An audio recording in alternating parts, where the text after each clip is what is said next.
नमस्कार, आप सभी का स्वागत डीडी न्यूज पर। आपके साथ मैं हूं मुकुल शर्मा। आपको बताएंगे दिन भर क्या कुछ खास रहेगा खबरों में, लेकिन सबसे पहले नजर डालते हैं हेडलाइंस पर। प्रधानमंत्री नरेंद्र मोदी गुजरात दौरे पर सोमनाथ मंदिर में करेंगे पूजा अर्चना, साथ ही करेंगे मंदिर ट्रस्ट की बैठक की अध्यक्षता।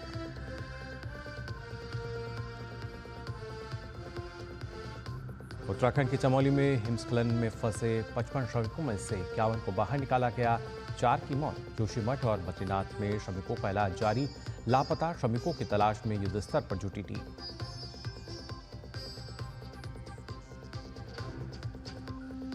भारत के अलग अलग हिस्सों में रमजान के चांद का हुआ दीदार। पवित्र रमजान के महीने की शुरुआत के साथ पहला रोजा आज।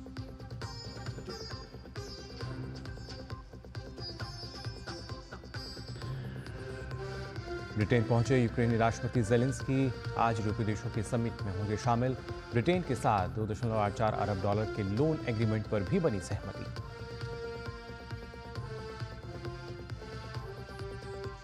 और चैंपियंस ट्रॉफी में 25 साल बाद दूसरी बार भिड़ेंगे भारत न्यूजीलैंड। आज जीतने वाली टीम ऑस्ट्रेलिया से खेलेगी सेमीफाइनल।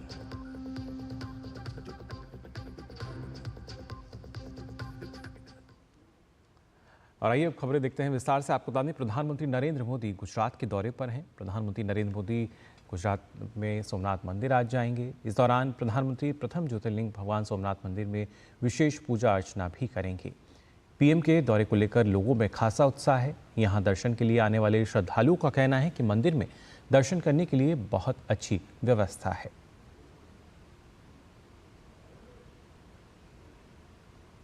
इतना बढ़िया लग रहा है, इतनी बढ़िया व्यवस्था हो गई है। पहले भी हम लोग 2 बार आए हुए थे, लेकिन क्या है कि पहले इतनी व्यवस्था ही नहीं थी।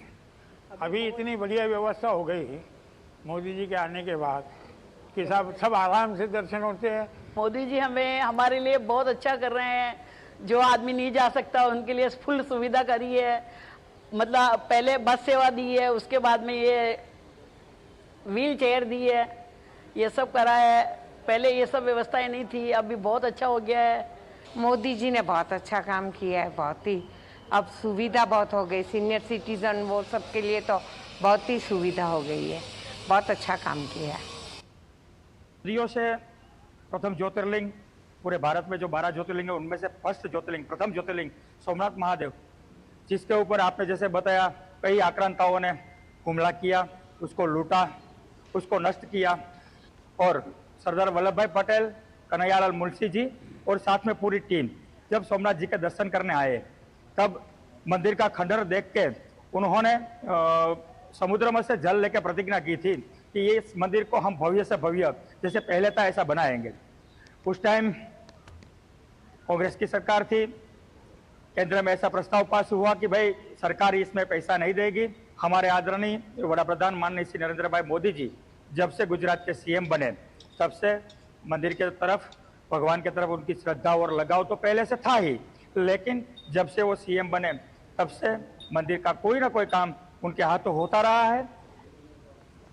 केंद्रीय गृह मंत्री अमित शाह आज गुजरात दौरे पर रहेंगे। गृह मंत्री नवनिर्मित श्री गोवर्धन नाथ जी मंदिर का उद्घाटन करेंगे। इसके साथ ही Amit Shah Sheth GC high school में विद्या भवन और सांस्कृतिक भवन का भी उद्घाटन करेंगे और वहां मौजूद लोगों को संबोधित करेंगे।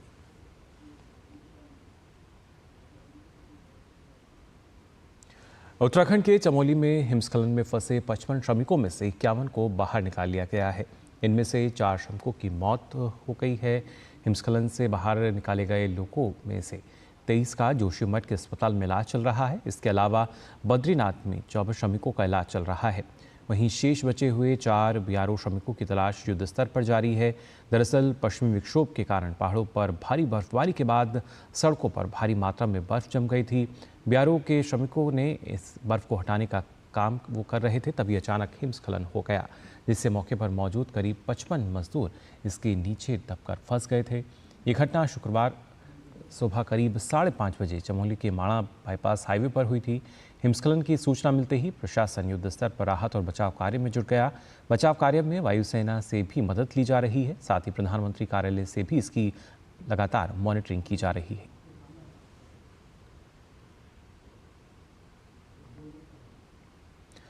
रमज़ान के पवित्र महीने की शुरुआत हो चुकी है। आज रमज़ान का पहला रोज़ा है।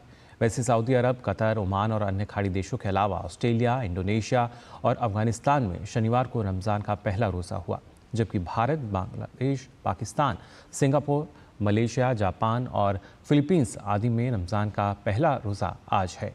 रमज़ान मुस्लिम समुदाय के लिए एक पवित्र महीना है।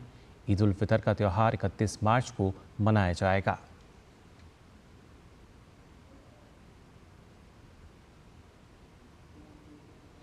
रमज़ान के चलते बाज़ारों में भी चहल पहल बढ़ चुकी है। लोग बड़ी संख्या में खरीदारी करने के लिए बाज़ारों में उमड़ रहे हैं। खासकर इफ्तार और शहरी के लिए ज़रूरी सामान जैसे खजूर, फल, सूखे मेवे, सेवइयाँ, शरबत, डेयरी उत्पाद और मसाले की बिक्री में इजाफा हुआ है।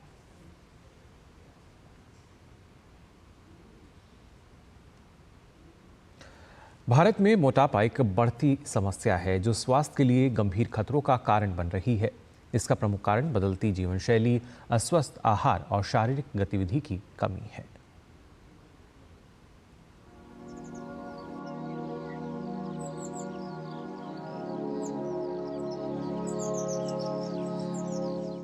मोटापा आज भारत में एक बड़ी स्वास्थ्य चुनौती बन गया है, जिससे सभी आयु वर्ग के लोग प्रभावित हो रहे हैं।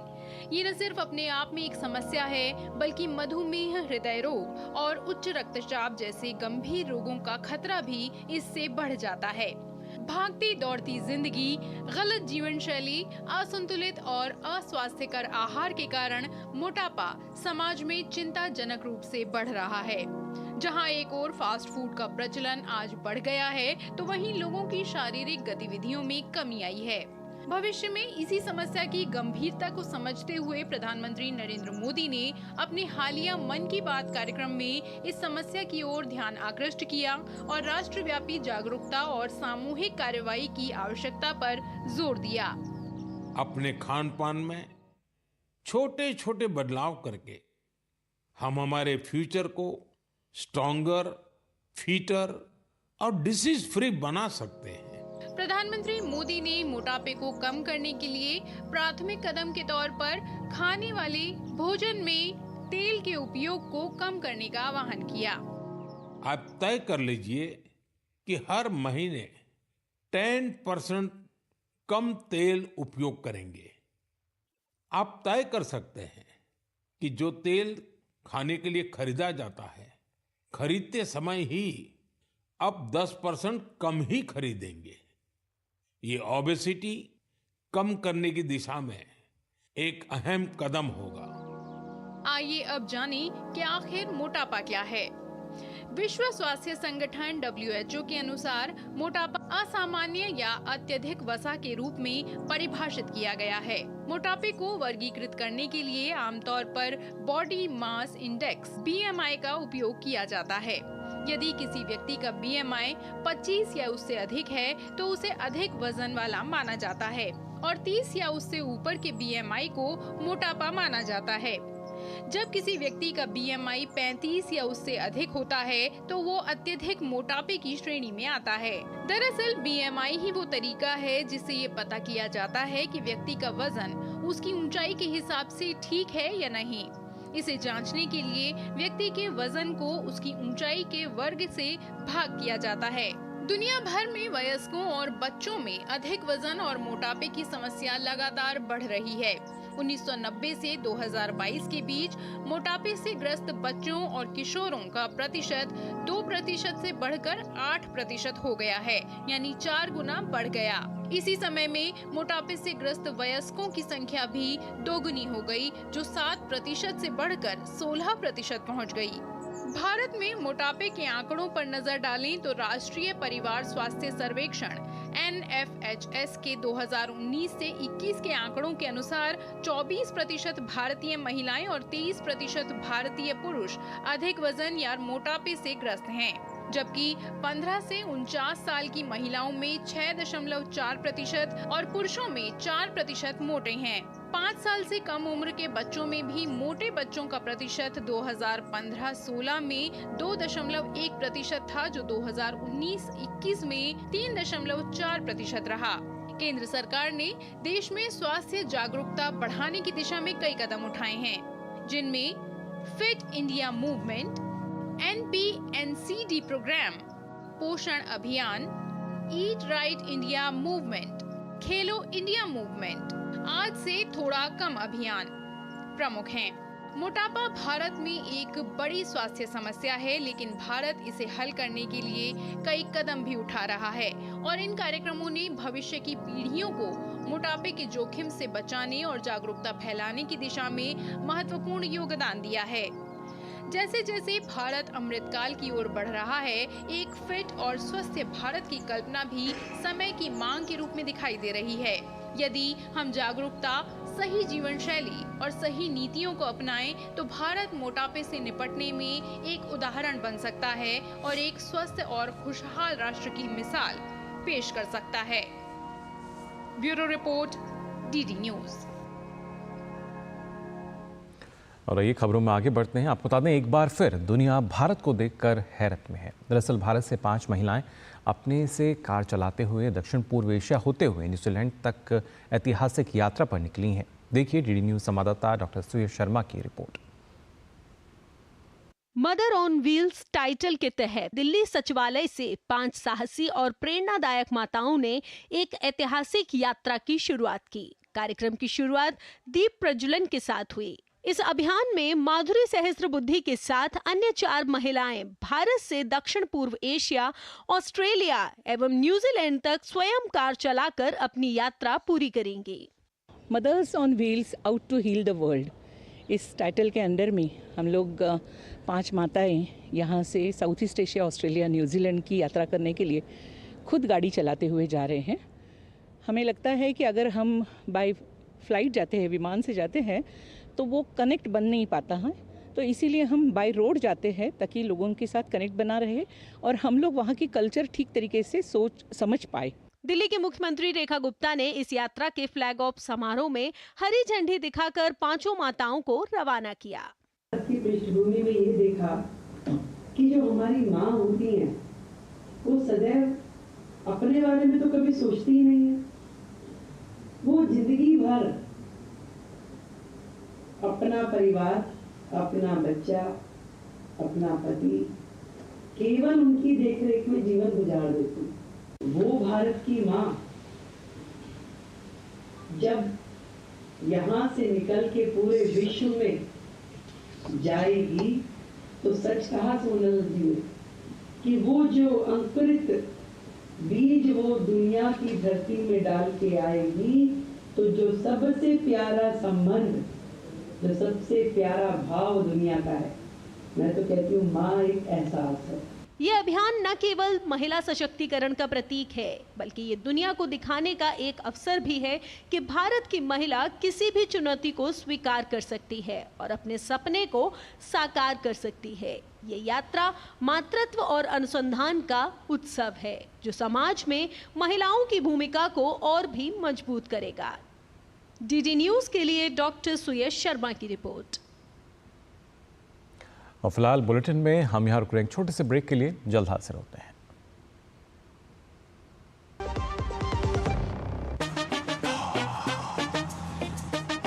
कैसे धंधा बढ़ेगा, कैसे गल्ला चलेगा, कैसे टाइकून बनेगा, ये काफी नहीं बेटा, जो है लब बेटा कब रॉकेट बनेगा। सिर्फ दिशा बदलने से बिजनेस बढ़ता तो हर बड़ा बिजनेस नहीं करता। बिजनेस बढ़ता है क्रेडिट से। अपनी दुकान में क्रेडिट ऑन UPI अपनाओ। कस्टमर्स को UPI पे क्रेडिट मिलेगा तो कस्टमर्स बढ़ेंगे और उनकी शॉपिंग भी। क्या समझे?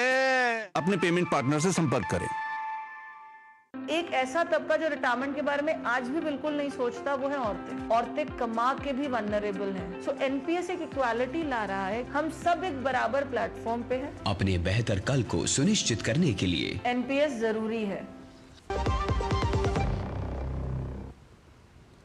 ब्रेक के बाद आप सभी का एक बार फिर स्वागत। DD न्यूज़ पर आइए खबरों में आगे बढ़ते हैं। नई दिल्ली के विवेकानंद इंटरनेशनल फाउंडेशन में बांग्लादेशी हिंदुओं और अन्य अल्पसंख्यकों पर हो रहे अत्याचार को दर्शाती एक प्रदर्शनी का आयोजन किया गया। आर्ट ऑफ लिविंग के संस्थापक श्री रविशंकर ने प्रदर्शनी का दौरा किया और तमाम घटनाओं से जुड़े संस्मरणों को देखा। नई दिल्ली स्थित विवेकानंद अंतर्राष्ट्रीय फाउंडेशन, जहां एक निजी संस्था फाउंडेशन अगेंस्ट कंटिन्यूइंग टेररिज्म ने बांग्लादेशी हिंदुओं और अल्पसंख्यकों पर हो रहे अत्याचार पर एक प्रदर्शनी का आयोजन किया। आर्ट ऑफ लिविंग के संस्थापक श्री श्री रविशंकर पहुंचे और प्रदर्शनी का अवलोकन किया। उन्होंने कहा कि बांग्लादेश में अल्पसंख्यकों पर हो रहे अत्याचार की जितनी निंदा की जाए कम है। उन्होंने कहा कि प्रधानमंत्री नरेंद्र मोदी स्वयं भी बांग्लादेश में शांति स्थापित करने की दिशा में भरसक प्रयास कर रही हैं। Yeah, I'm sure our government, Modi ji, will definitely take action on this. Very much aware of what's happening there and very concerned also. I think he's very concerned. I hope he will definitely take action and he's already doing that. प्रदर्शनी के जरिए बांग्लादेश में हिंदुओं की घटती संख्या के गंभीर संकट, मंदिरों को तोड़ने और लूटने की घटनाओं को दर्शाया गया है। इस प्रदर्शनी का मकसद सभी में बांग्लादेश में हो रहे अमानवीय कृत्यों के प्रति जागृति लाने और सभी को शांतिपूर्ण ढंग से एकजुट करना है। ये एग्जीबिशन हमने लगाया है क्योंकि मेन स्ट्रीम में इतनी चर्चा नहीं हो रही है about the prosecution of minorities. Student revolt के बाद और शेख हसीना के बांग्लादेश छोड़ने के बाद जो अत्याचार हो रहे हैं, लोग इतना उस पर ध्यान नहीं दे रहे हैं। यह चित्रों की प्रदर्शनी बांग्लादेशी अल्पसंख्यक समुदाय की मानसिक शारीरिक यातनाओं और बांग्लादेशी हिंदुओं के साथ 1946 से लेकर अब तक हुई हिंसा के झकझोर देने वाले दस्तावेज हैं। Doctor Chandrashekhar, DD news. Delhi के उपराज्यपाल विकी सक्सेना ने नई दिल्ली में फ्लावर फेस्टिवल का उद्घाटन किया। इस मौके पर उन्होंने प्रधानमंत्री नरेंद्र मोदी का जिक्र करते हुए दिल्ली को बहुत ही खूबसूरत शहर बनाने की बात पर भी बल दिया। पेश है हमारे संवाददाता गिरीश निशाना की एक खास रिपोर्ट। नई दिल्ली नगर पालिका परिषद यानी एनडीएमसी नई दिल्ली क्षेत्र में वसंत ऋतु उत्सव मनाने की श्रृंखला में एनडीएमसी ट्यूलिप उत्सव और पार्क में संगीत समेत कई तरह के कार्यक्रम आयोजित कर चुकी है और अब बारी फ्लावर फेस्टिवल की है। जी हां, कनॉट प्लेस के सेंट्रल पार्क में दिल्ली के उपराज्यपाल विनय कुमार सक्सेना ने 2 दिवसीय फ्लावर फेस्टिवल का शनिवार को उद्घाटन किया। इस मौके पर एनडीएमसी चेयरमैन केशव चंद्रा, सचिव तारिक थॉमस और एनडीएमसी सदस्य अनिल वाल्मीकि मुख्य रूप से मौजूद रहे। दिल्ली के उपराज्यपाल ने इस मौके पर कहा कि पिछले 2.5 सालों में दिल्ली में अद्भुत बदलाव आए हैं। जगह जगह सड़कों पर फूल दिखाई देते हैं। जो हमने सपना देखा था कि दिल्ली को फूलों का शहर बनाया जाए, उसमें आप सभी का बहुत योगदान है। उन्होंने पीएम नरेंद्र मोदी का जिक्र करते हुए दिल्ली को बहुत ही खूबसूरत शहर बनाने की बात पर भी बल दिया। 2.5 सालों के अंदर जो बदलाव आए हैं वो अद्भुत हैं। जगह जगह पर आपको सड़कों पे फूल दिखाई पड़ते हैं, राउंड अबाउट्स में फूल दिखाई पड़ते हैं, गार्डन्स में फूल दिखाई पड़ते हैं। दिल्ली के अंदर एक जैसे बदलाव आ रहा है। मुझे यकीन है कि आने वाले समय में जो एक सपना देखा गया था कि दिल्ली को फूलों का शहर बनाया जाए, उसमें हम सफल होंगे। अभी आपने शायद कुछ दिन पहले ही माननीय प्रधानमंत्री जी का भी स्टेटमेंट सुना होगा। उन्होंने भी कहा है कि दिल्ली को हमें बहुत ही खूबसूरत शहर बनाना है। फ्लावर फेस्टिवल में 36 प्रकार के फूल शामिल किए गए हैं, जिन्हें 10,000 से ज्यादा गमलों में देखा जा सकता है। यहाँ फूलों से बनाई गई विशालकाय जानवरों और पक्षियों की आकृतियां, छोटे छोटे गार्डन और कलात्मक प्रदर्शन भी फ्लावर फेस्टिवल का आकर्षण बने हुए हैं। फ्लावर फेस्टिवल को फूलों के प्रदर्शन और सजावट के लिए 18 अलग अलग वर्गों में बांटा गया है। इसमें मुख्य आकर्षण विभिन्न मौसमों के फूल, dahlia, petunia, pansy, salvia, marigold आदि के फूलों वाले गमले वाले पौधों का समूह, ट्रे गार्डन, बड़े आकार की हैंगिंग बास्केट शामिल हैं। इसके अलावा फूलों से तैयार महिला सशक्तिकरण, बेटी बचाओ बेटी पढ़ाओ और सांसें हो रही हैं कम, आओ पेड़ लगाएं हम के संदेश भी बखूबी दिए गए हैं। एनडीएमसी द्वारा आयोजित इस 2 दिवसीय फ्लावर फेस्टिवल में यहाँ 10,000 से ज़्यादा गमलों में 36 प्रजातियों के फूलों को देखा जा सकता है। अगर आप भी इस फ्लावर शो में आने का मन बना रहे हैं तो जरूर चले आइए, क्योंकि यहाँ आपको विशालकाय आकृतियों में जानवरों की आकृति देखने को मिलेंगी जो फूलों से तैयार की गई हैं, तो वहीं फूलों के माध्यम से बहुत सुंदर संदेश भी देने के प्रयास किए गए हैं। कैमरामैन प्रमोद देवी के साथ गिरीश निशाना, डीडी न्यूज, दिल्ली। और आइए रुक कर लेते हैं अंतर्राष्ट्रीय खबरों की तरफ भी। आपको बता दें, अमेरिका के राष्ट्रपति डोनाल्ड ट्रंप के साथ तीखी बहस के एक दिन बाद ब्रिटेन के प्रधानमंत्री कीर स्टारमर ने यूक्रेन के राष्ट्रपति व्लादिमीर ज़ेलेंस्की का लंदन में स्वागत किया। इस दौरान यूक्रेन की रक्षा क्षमताओं को बढ़ाने के लिए ब्रिटेन और यूक्रेन के बीच $2 अरब 80 करोड़ के ऋण समझौते पर भी हस्ताक्षर हुए। राष्ट्रपति ज़ेलेंस्की के मुताबिक यह ऋण यूक्रेन की रक्षा क्षमताओं में वृद्धि करेगा। चर्चा में है कि प्रधानमंत्री स्टारमर ने यूक्रेन के लिए ब्रिटेन के अटूट समर्थन का वादा किया है। आज राष्ट्रपति जेलेंस्की किंग चार्ल्स तृतीय और यूरोपीय सहयोगियों के समूह से भी मिलेंगे। कीर स्टारमर ने यूरोपीय शिखर सम्मेलन के लिए आज यूरोपीय नेताओं को लंदन में समिट के लिए आमंत्रित किया है। इस समिट में फ्रांस, जर्मनी, डेनमार्क, इटली समेत 13 देश शामिल होंगे। साथ ही नाटो के महासचिव और यूरोपीय संघ और यूरोपीय काउंसिल के प्रेसिडेंट भी इसमें शामिल होंगे। तुर्की में प्रतिबंधित कुर्दिस्तान वर्कर्स पार्टी पीकेके उग्रवादी समूह ने तत्काल युद्ध विराम की घोषणा की है। यह युद्ध विराम जेल में बंद पीकेके नेता अब्दुल्ला ओकलान के आह्वान के बाद किया गया है। इससे तुर्की के खिलाफ पिछले 40 साल से जारी हथियारबंद विद्रोह के समाप्त होने का ऐलान माना जा रहा है। ओकलान ने गुरुवार को पीकेके से हथियार डालने और से भंग करने का आह्वान किया था। इसके बाद पीकेके ने उनके आदेश को मानते हुए तत्काल युद्ध विराम की घोषणा की। राष्ट्रपति तैयब एर्दोगान का कहना है कि यदि समूह की स्थिरीकरण प्रक्रिया रुकी रहती है या वादे पूरे नहीं किए जाते हैं तो तुर्की पीकेके आतंकवादी समूह के खिलाफ अभियान फिर से शुरू कर देगा। इजरायल पवित्र महीने रमज़ान और अप्रैल के मध्य में यहूदी फसह के दौरान गाज़ा में संघर्ष विराम को बढ़ाने के अमेरिकी प्रस्ताव पर सहमत हो गया है। प्रधानमंत्री बेंजामिन नेतन्याहू के कार्यालय के मुताबिक इजरायल ने मध्य पूर्व में अमेरिकी राष्ट्रपति डोनाल्ड ट्रंप के दूत स्टीव विटकॉफ के प्रस्ताव को स्वीकार कर लिया है। नेतन्याहू के कार्यालय की ओर से जारी बयान में कहा गया है कि इजरायल ने मार्च के अंत में समाप्त होने वाले रमज़ान और अप्रैल के मध्य में मनाए जाने वाले 8 दिवसीय यहूदी फसह की अवधि के लिए अस्थायी संघर्ष विराम के लिए अमेरिकी राष्ट्रपति दूत स्टीव विटकॉफ योजना को अपनाया है। 19 जनवरी को प्रभावी युद्ध विराम का पहला चरण शनिवार को समाप्त हो गया। इस समझौते के दूसरे चरण में गाज़ा में मौजूद दर्जनों बंधकों की रिहाई को सुनिश्चित करना और युद्ध के अधिक स्थायी अंत का मार्ग प्रशस्त करना था। IMF यानी अंतर्राष्ट्रीय मुद्रा कोष की ओर से भारत के लिए एक अच्छी खबर है। IMF के कार्यकारी बोर्ड ने भारत की विवेकपूर्ण नीतियों को उनकी सराहना की है।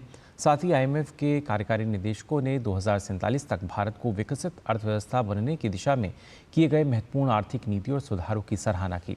दरअसल IMF ने रिपोर्ट जारी कर कहा है कि भारत का मजबूत आर्थिक प्रदर्शन 2047 तक विकसित अर्थव्यवस्था का दर्जा हासिल करने के लिए ज़रूरी सुधारों को लागू करने में मददगार साबित होगा। प्रधानमंत्री नरेंद्र मोदी ने भारत को विकसित राष्ट्र बनाने के लिए आज़ादी के 100 साल पूरे होने की समय सीमा तय की है। रिपोर्ट में बताया गया है कि भारत के वित्तीय क्षेत्र का स्वास्थ्य, मजबूत कॉरपोरेट बैलेंस शीट और अच्छा डिजिटल पब्लिक इंफ्रास्ट्रक्चर दिखाता है कि देश की वृद्धि दर मध्यम अवधि में तेज रहेगी। साथ ही जनकल्याण की योजनाएं भी जारी रहेंगी।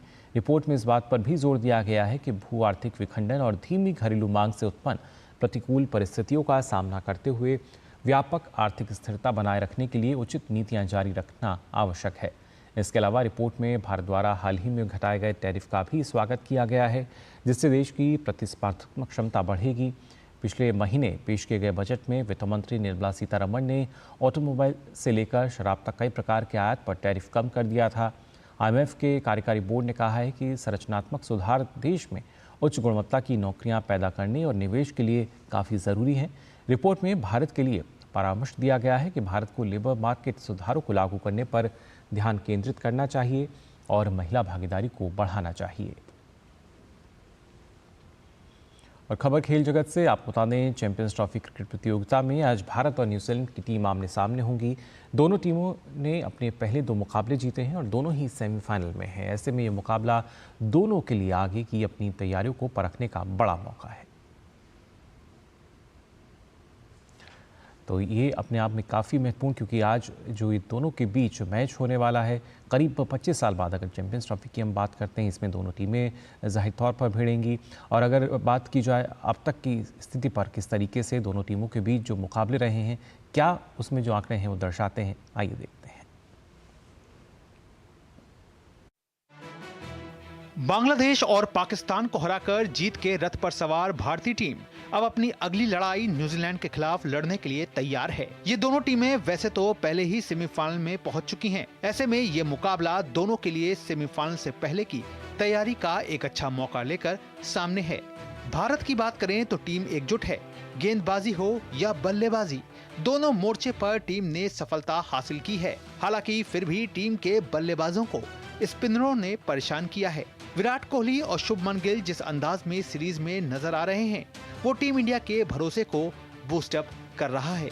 वहीं न्यूजीलैंड की बात करें तो कीवी टीम में अच्छे स्पिनरों और एक मजबूत बैटिंग लाइनअप है, जिससे टीम इंडिया को सावधान रहना है। फिर इस टीम ने बेहतरीन फील्डिंग के जरिए भी अपनी एक अलग पहचान बनाई है। रिकॉर्ड की बात करें तो भारत और न्यूजीलैंड के बीच चैंपियंस ट्रॉफी में अब तक सिर्फ एक मुकाबला हुआ है, जहां कीवी टीम ने जीत दर्ज की है। वहीं ओवरऑल मुकाबलों की बात करें तो इन दोनों के बीच अब तक 118 वनडे मैच हुए हैं, जिसमें भारत ने 60 तो कीवी टीम ने 50 मैच जीते हैं, जबकि 7 मुकाबले बेनतीजा रहे हैं और एक मैच टाई रहा है।